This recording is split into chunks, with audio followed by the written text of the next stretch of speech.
Livre de Josué, chapitre 20. L'Éternel parla à Josué et dit, « Parle aux enfants d'Israël et dis, établissez-vous, comme je vous l'ai ordonné par Moïse, des villes de refuge, où pourra s'enfuir le meurtrier qui aura tué quelqu'un involontairement, sans intention. Elles vous serviront de refuge contre le vengeur du sang.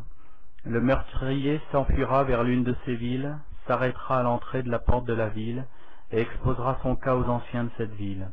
Ils le recueilleront auprès d'eux dans la ville, et lui donneront une demeure, afin qu'il habite avec eux.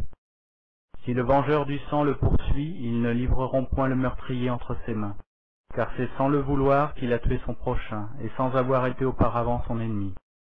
Il restera dans cette ville jusqu'à ce qu'il ait comparu devant l'assemblée pour être jugé, jusqu'à la mort du souverain sacrificateur, alors en fonction. À cette époque, le meurtrier s'en retournera et rentrera dans sa ville et dans sa maison, dans la ville d'où il s'était enfui.